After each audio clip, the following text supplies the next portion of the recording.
from the 2010s onwards and even earlier, Europe and a number of countries in Europe, from Spain to Belgium, have been trying to get Google in particular to pay for news after Google News was set up, and that model of aggregation raised questions about whether or not search engines in particular could take content from news sites and use it without payment.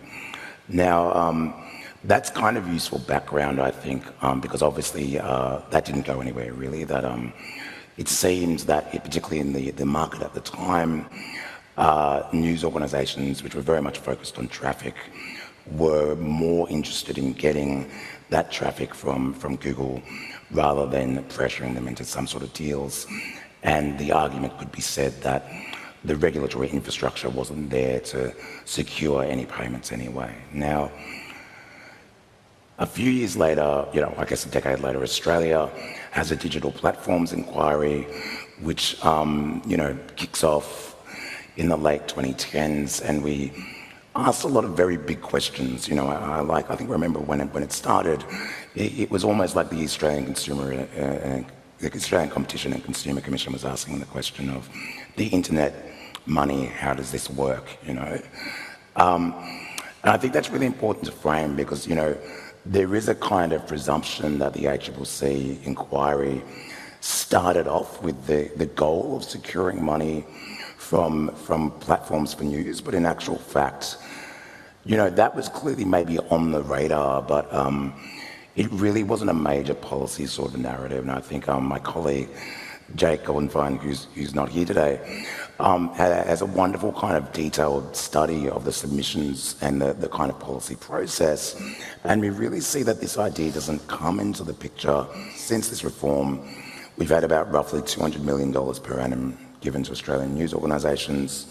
Google's done 37 deals from some of Australia's largest multi-platform news organisations to things like the Australian Chinese Daily or the Australian Jewish News. Meta has done 14, and it's really notable that they've put a full stop at that 14, I think it's fair to say, and they're not willing to negotiate further. Whether the government will introduce designation to encourage them and essentially force them, I guess, to negotiate with more news organisations is open to consideration. This is old data when Google had done less deals, but the Public Interest Journalism Initiative estimates that about 61% of Australian news organisations are covered by these existing deals. A few other notes: the deals are secret, they're commercial in confidence, so they're not publicly known.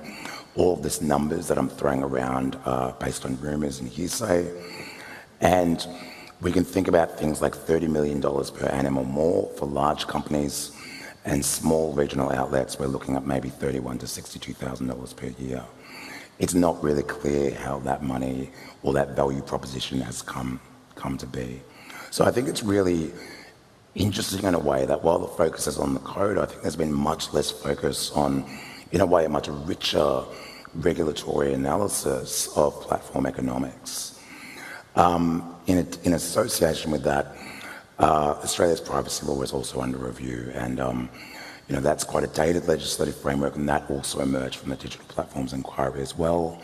We've got a misinformation code as well. So I think there's more that's come out of this Digital Platforms Inquiry than just the code, and I think that kind of sets a broader agenda for Australia's platform regulation.